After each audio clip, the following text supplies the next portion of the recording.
For Grossmont Center, La Mesa, it's Wednesday night. Must be the Aztec Coaches Show. Chris Hello along with the head coach of the 3-1 San Diego State Aztecs, Mr. Brady Hoke. Aztecs take on BYU Saturday, kickoff 3 o'clock Pacific time, and we'll have the pregame starting at 2 o'clock. Time for some questions for the head coach of the Aztecs. We'll take some here from our live audience at Claim Jumper, but also on the phones, 858-569-TALK. 1-800-600-KOGO, and that is how Andrew joins us from Mission Viejo here tonight on the Aztec Coaches Show. Andrew, you're on with Coach Brady Hoke. Good, Andrew. How are you?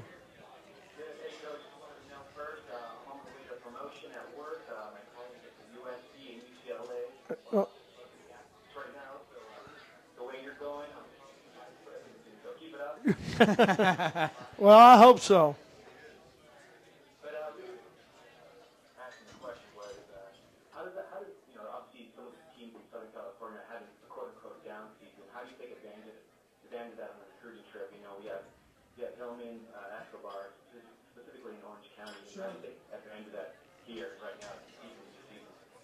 Well, that's a great question, but I think you always in the recruiting, you're going to put your best foot forward, and you're going to promote the good things that you have at your university and within the program, and at the end of the day, guys make decisions for a lot of different reasons, and obviously if other teams are struggling or people view you as a team that's playing good football and improving, then obviously there's more doors that seem to open. But our recruiting has been very, I think the guys on this staff do a tremendous job of recruiting and really getting out there amongst the coaches. Andrew, thanks for the call. I have a question about the recruiting, not from your angle, but from the kids' angle, from the kids you are recruiting. Right. You've been doing this for a long time, many years in Michigan and Oregon State, all the places you've worked. What's most important to the kids these days when you go visit the potential recruits? What kinds of things are most important to them that you find yourself having to sell, maybe even more than you used to? Right. Or less than you used to? Well, and it really is a situational thing. I mean, it varies. There's guys who are just heck bent on playing in the Pac-10. Right. That's where they want to go. And even though there may be another opportunity that may be better, they'll go to a lower tier Pac-10 school or, the automatic qualifying. I think that, to some kids, is in their mind. The education, obviously. I think facilities become a factor, and there's a lot of different areas that affect, kids. And then at the end of the day, and what we try and tell kids, and the one thing is, the relationships that you can have with the coaches that are there and the guys on the football team. I mean, because at the end of the day, and we can talk academics, that's what it comes down to, is those relationships that, you bond for life in a lot of circumstances. One of the reasons I kind of asked the question, and we're going to get some questions here in the crowd. It's the Coaches Show. Chris Hello along with Brady Hoke. The reason I ask is because a lot of us who have lived in San Diego for many, many years, we can't understand why every single kid in the world doesn't want to come and live in San Diego, right? It's the greatest city in the world. But so what I'm asking, how many high school kids do you talk to that are really concerned about the weather in the city that they're going to go play college football in? You know what I mean? I hear that all the time. Right. Why wouldn't guys want to be in San Diego? That's right. That's why I'm asking. You got the beach. Well, number one, I don't want guys who want to be at the beach. I mean, and I'm being honest with you. There's things that we have to do as a program, and there's a commitment level that has to be there if you're going to be successful. And so that's part of it. And yes, San Diego's a great city, great town. It's beautiful and all that. But kids they want to win. Yeah. They want to go to bowl games. They want to get a great education. They want people around them who care and care about them, not the football angle. And that's the thing I think, believe me, our staff, we love football and we love the game. But you love those kids and helping those kids grow from the life skills that, is taught through the structure and the discipline and what we do. That's why you coach. No question. All right, let's get some questions here in the audience. Claim Jumper. Guys can take a little half a break from the mini tri-tip dips for a couple of questions for the coach. Yes, sir. Good evening, Coach. Tim Jenkins. I'm a graduate of San Diego State, an alumni member. You talked earlier about the offense and the defense and the special teams.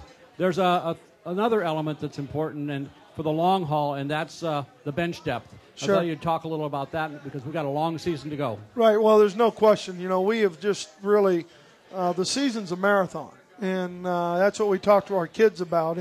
And what happens in every team is those young guys that you're playing, those freshmen and some of those redshirt freshmen, about week 8 or 9, they start, for various reasons, they get a little step slower, or mentally they're not focused like the older guys are who have been through the marathon a couple different times. But I think the depth of our team is much better than it was maybe a year ago, and that's what should happen. I think there's a lot of young guys. I mentioned Gavin Escobar and Quigley, as two true freshman tight ends who are playing a lot of football. And some of that is because of what happened to Alston.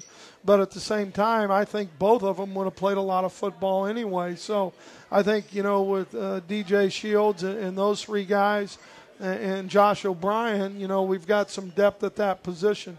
I think you always worry about your offensive line, and your defensive line. And the offensive line, I think there's some guys who have Mike Monamua's, and I get the luxury of seeing him every day, has gotten better and better. So I'm more confident in Mike, as a guy who's a good backup in there. Jimmy Miller's done some much better things and improved. So I'm excited about Jimmy and just the rotation that we kind of have in there with those 5 guys, and then Alec being able to play a little bit of both guards in the center, I think has given us a little more depth. And I mean, offensively, you haven't needed as much depth as you maybe in the past because you've stayed pretty healthy. But defensively, I think that another thing that we see is you're still using a lot of players on defense. And Ted and I noticed that because we can never figure out who's on the field always making the tackles because there's you mix and match 25 guys on defense, and that's depth right there, that you're able to use that many different guys. Well, and it really has helped us develop young guys, yeah. and that's a big part of it. And it's also given the opportunity for those guys to be fresh every play, and they can play at their highest level, and that's an expectation. All right, another question here from the crowd at the Claim Jumper. There's Polly back there. Okay, yes, sir, your question. Yes, sir, Coach Hoke.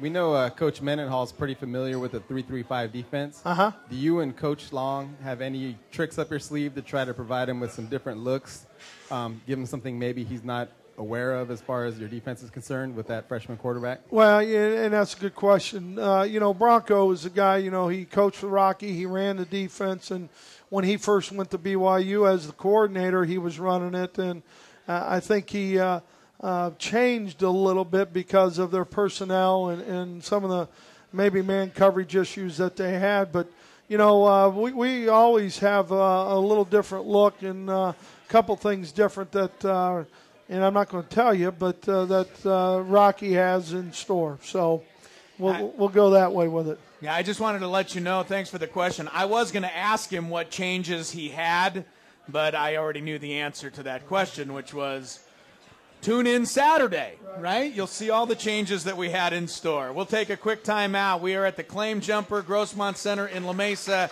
Aztecs and BYU, Saturday, 3 o'clock kickoff. Pregame at 2 o'clock. Some more with the coach of the Aztecs, including a little scouting report. This Saturday's opponent, the hated BYU Cougars. That's coming up as we continue from Learfield Sports and AM 600 Kogo.